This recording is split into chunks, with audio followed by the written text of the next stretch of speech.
Hello నమస్తే. మీ అభిమాన hero హీరోయిన్ల లేటెస్ట్ అప్డేట్స్ తో మళ్ళీ మీ ముందుకు వచ్చింది మీ movie treat. Shri Adivaraha production banner మీద అజయ్ కేఆర్ సమర్పణలో కాశీ విశాలాక్షి బలసు నిర్మాణంలో ఎంఎస్ రాజు తెరకెక్కించిన చిత్రం అగద. జోవికా విజయ్ కుమార్ వంటి వారు ముఖ్య పాత్రలు పోషించారు. ఇప్పటి వరకు వచ్చిన కంటెంట్, టీజర్, ట్రైలర్ పర్వాలేదనిపించాయి. మరి ఈ సినిమా నేడు థియేటర్లోకి వచ్చింది. ఈ చిత్రం ఎలా ఉంది, కథ ఏంటి అన్నది ఒకసారి చూద్దాం. కథ దైవం, దుష్టశక్తి అనే కాన్సెప్ట్ ఎప్పుడు ఇంట్రెస్టింగ్ గానే ఉంటుంది. ఇలాంటి కాన్సెప్ట్ లో ప్రారంభం, ముగింపు ఎలా ఉంటుందో ముందే ఊహించుకోవచ్చు. దుష్టశక్తి అయినా సరే చివరకు దైవం చేతిలో ఓడిపోవాల్సిందే. మన సినిమాల్లో ఎండింగ్ అలానే ఉంటుంది. అయితే దైవశక్తి చూపించే తీరు, దుష్టశక్తి చేసే విధ్వంసం, దాని మూలాన వచ్చే సమస్యలు, ఇవే సినిమాను ఇంట్రెస్టింగ్ గా మారుస్తాయి. మహాదేవి ఎప్పుడు కూడా దేవి ఆరాధనలో ఉంటుంది. చుట్టూ ఉండే వారి సమస్యలను తీరుస్తూ ఆత్మలకు మోక్షం కలిగిస్తుంటుంది. అలాంటి మహాదేవి తన కుటుంబానికి కష్టం రావడంతో సొంత ఊరికి వస్తుంది. మహిమ ఆత్మహత్య చేసుకోవడం, ఆమె గర్భంలో పసిబిడ్డను కూడా దాచడం మహాదేవిని ఆలోచనలో పడేస్తుంది. ఈ ఇంటికి ఉందని మహాదేవి ముందే గ్రహిస్తుంది.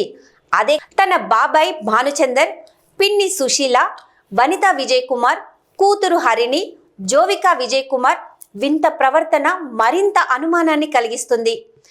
మహిమ ఆత్మఘోషను మహాదేవి వింటుంది. మహిమ ప్రేమికుడు సింహలోను వింత ప్రవర్తనను మహాదేవి కనిపెడుతుంది.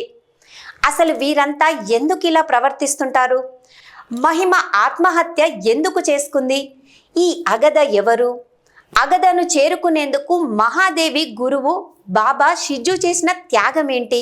చివరకు అగదను మహాదేవి ఏం చెప్తుంది అన్నది థియేటర్లో చూడాల్సింది. నటీనటులుగా కామాక్షి భాస్కర్లా తనకు ఇచ్చిన మహాదేవి పాత్రకు న్యాయం చేసింది. చాలా వరకు ఇంటెన్స్ లుక్స్లో కనిపించింది. అయితే ఎప్పుడు ఒకే ఎక్స్ప్రెషన్స్తో ఉన్నట్లు అనిపించింది. శ్రవణ్ రెడ్డి విలనిజం కూడా అంత ఎఫెక్టివ్గా అనిపించదు. జోవికాకి 2-3 సీన్లు బాగా వర్కౌట్ అయ్యేలా ఉన్నాయి. వనిత, భానుచందర్ల పాత్ర అంతంత ప్రభావవంతంగా ఉండవు. మహిమ పాత్రలో ఉల్కా గుప్తా ఓకే అనిపించింది. షిజ్జుకి కూడా కాస్త ఇంపార్టెన్స్ ఉన్న పాత్ర లభించింది. మిగిలిన పాత్రల్లో అందరూ తమ పరిధి మేరకు నటించారు. టెక్నికల్గా చూసుకుంటే అగద బెటర్గా కనిపిస్తుంది. విజువల్స్ బాగుంటాయి. ఆర్ఆర్ మెప్పిస్తుంది. ఆర్ట్ వర్క్ కూడా బాగుంటుంది. మాటలు అంత గుర్తు పెట్టుకునేలా ఉండవు. నిర్మాణ విలువలు బాగుంటాయి. టెక్నికల్ టీం ఈ సినిమాకి ప్రధాన బలమని చెప్పుకోవచ్చు. చూశారు కదా, ఇవి లేటెస్ట్ అప్డేట్స్. మరిన్ని అప్డేట్స్తో మళ్ళీ మీ ముందుకు వస్తుంది మీ మూవీ ట్రీట్. అంతవరకు చూస్తూ ఉండండి మీడియా మిజైల్స్.